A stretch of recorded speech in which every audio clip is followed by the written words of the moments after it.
Para Rasul 2, 38-39. Kisah Para Rasul 2, 38-39. Petrus menjawab, "Bertobatlah, dan kamu masing-masing dibaptis dalam nama Yesus Kristus untuk pengampunan dosa-dosamu, dan kamu akan menerima karunia Roh Kudus. Karena bagimulah janji itu, bagi anak-anakmu dan bagi semua orang yang jauh, bagi setiap orang yang akan dipanggil oleh Tuhan Allah kita."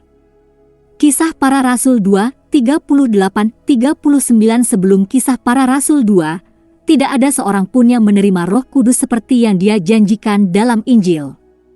Yohanes 7, 38-39. Barang siapa percaya kepadaku, seperti yang dikatakan kitab suci, dari dalam hatinya akan mengalir aliran-aliran air hidup.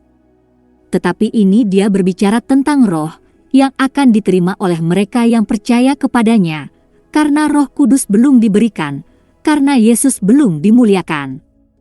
Tapi apa peran Roh Kudus dalam kehidupan orang Kristen? Peran Roh Kudus secara keseluruhan adalah untuk membantu orang Kristen menjalani kehidupan Kristen. Kematian Yesus membenarkan kita. Dosa kita diampuni atas dasar darah-Nya. Tetapi Roh Kudus menguduskan kita dalam arti mempengaruhi kita untuk berperilaku baik, memisahkan diri dari dosa dan hidup benar. Roh menyebabkan orang percaya dilahirkan dari Allah. Daging melahirkan daging, tetapi Roh melahirkan roh. Yohanes 3:6. Meskipun itu adalah peristiwa yang tidak terlihat untuk saat ini sampai anak-anak Tuhan dinyatakan dalam kemuliaan, mereka yang lahir dari Tuhan sebenarnya diungkapkan oleh pengaruh Roh Tuhan atas mereka. Angin bertiup kemanapun ia mau. Anda mendengar suaranya, tetapi Anda tidak tahu dari mana asalnya atau kemana perginya. Demikian pula dengan semua orang yang lahir dari Roh. Yohanes 3:8. Salah satu dampaknya adalah ketidakmampuan untuk menjalani gaya hidup berdosa, tetapi menjalani gaya hidup yang bercirikan keadilan dan kasih kepada sesama umat Kristiani. Tidak seorang pun yang lahir dari Allah akan terus berbuat dosa, karena benih Allah tetap ada di dalam dirinya. Ia tidak dapat terus berbuat dosa, karena ia lahir dari Allah. Jadi kita tahu siapa anak Tuhan dan siapa anak Tuhan. Iblis adalah dia yang tidak melakukan apa yang benar, bukanlah anak Tuhan, juga bukan dia yang tidak mencintai saudaranya. 1 Yohanes 3:9-10. Roh Kudus mengarahkan kehidupan orang Kristen. Semua orang yang dipimpin oleh Roh Allah adalah anak-anak Allah. Roma 8:14. Dia mengajari kita arti dan penerapan firman Tuhan. Saya akan berdoa kepada Bapa, dan Dia akan memberi Anda penasihat lain untuk menyertai Anda selamanya, Roh kebenaran. Dunia tidak dapat menerimanya, karena dunia tidak melihat atau mengenalnya. Tapi Anda mengenalnya, karena Dia tinggal bersama Anda. Dan itu akan ada di dalam kamu. Yohanes 14:16-17. Tetapi penghibur, Roh Kudus, yang akan diutus oleh Bapa dalam namaku, akan mengajarkan segala sesuatu kepadamu dan mengingatkanmu akan semua yang telah kukatakan kepadamu. Yohanes 14:26. Dia memperlengkapi kita untuk pelayanan sekarang. Kepada masing-masing diberikan manifestasi Roh untuk kebaikan bersama. 1 Korintus 12:7. Dia membantu kita untuk berdoa, begitu juga Roh membantu dalam kelemahan kita. Karena kita tidak tahu apa yang harus kita minta sebagaimana mestinya, tetapi Roh sendiri yang menjadi perantara bagi kita dengan keluhan yang tak terlukiskan. Roma 8:26. Karena Anda tidak lagi menerima roh perbudakan ketakutan, tetapi Anda menerima Roh adopsi yang dengannya kami berseru, Abba, Bapa. Roma 8:15. Dia memberikan kesaksian kepada kita bahwa kita adalah anak-anak Allah. Dan jika seseorang tidak memiliki Roh, maka orang tersebut bukanlah milik Kristus. Roh itu sendiri bersaksi dengan roh kita bahwa kita adalah anak-anak Allah. Roma 8:16. Jika seseorang tidak memiliki Roh Kristus, dia bukan milik Kristus.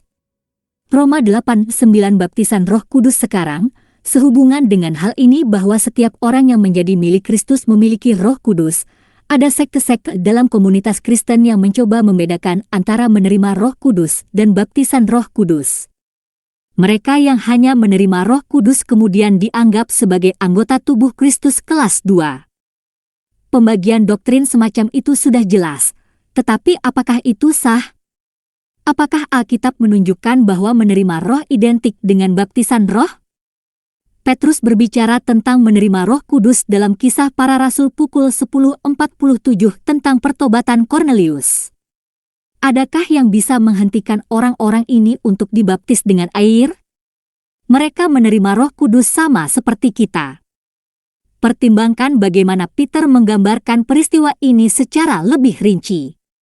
Saat saya mulai berbicara, Roh Kudus turun ke atas mereka, seperti yang turun ke atas kita pada awalnya.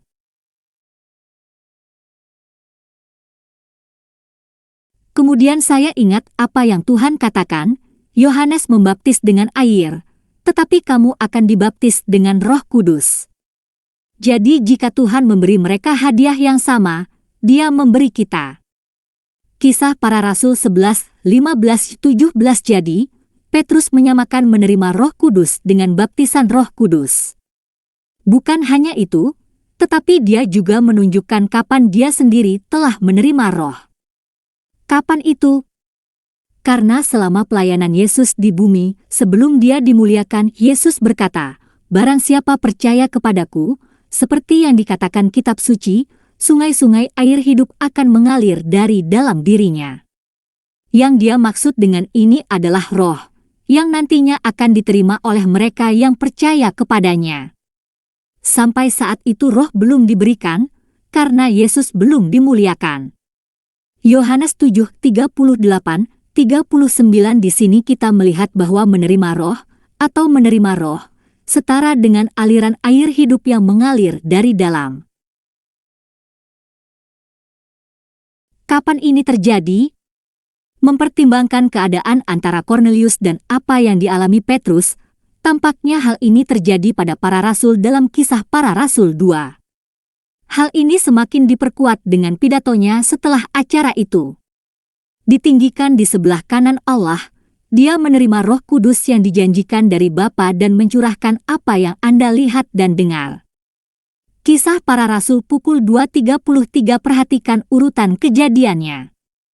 Pertama, Yesus ditinggikan di sebelah kanan Bapa. Ini mengacu pada kenaikan Kristus 40 hari setelah kebangkitannya.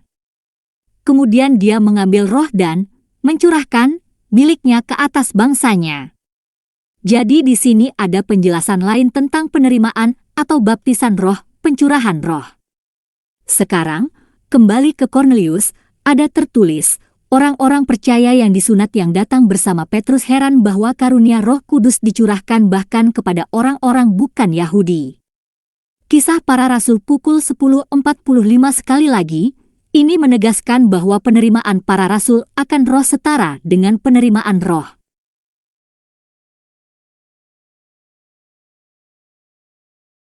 Dan jika kita melanjutkan pidato Petrus di Kisah Para Rasul 2, hanya beberapa ayat kemudian dia berkata, "Bertobatlah dan berilah dirimu masing-masing dibaptis dalam nama Yesus Kristus untuk pengampunan dosamu. Dan Anda akan menerima karunia Roh Kudus." Dia tidak membedakan antara menerima Roh dan baptisan Roh. Mengenai menerima karunia Roh Kudus, Yesus memberitahu mereka sebelum Kisah Para Rasul 2, "Jangan tinggalkan Yerusalem, tetapi tunggulah karunia yang dijanjikan oleh Bapa-Ku, yang telah kamu dengar dariku. Sebab Yohanes membaptis dengan air, tetapi dalam beberapa hari kamu akan dibaptis dengan Roh Kudus." Kisah Para Rasul 1:5. Karunia itu adalah Roh Kudus. Yesus menunjukkan bahwa menerima Roh Kudus identik dengan dibaptis dengan Roh Kudus. Oleh karena itu, semua orang yang menjadi milik Kristus telah dibaptis dengan Roh Kudus, karena semua telah menerima Roh. Sebab kita semua telah dibaptis oleh satu Roh menjadi satu tubuh, Yahudi atau Yunani, hamba atau orang merdeka, dan kita semua diberi minum dari satu Roh. 1 Korintus pukul 12.13 pertanyaan diskusi jika Anda mengira Anda adalah milik Kristus, kapan menurut Anda menerima Roh Kudus? Atau apakah Anda? Apa tujuan keseluruhan Yesus dalam memberikan Roh Kudus? Peran khusus apa yang dimainkan Roh Kudus dalam kehidupan orang Kristen? Apa perbedaan antara menerima Roh Kudus dan baptisan Roh Kudus?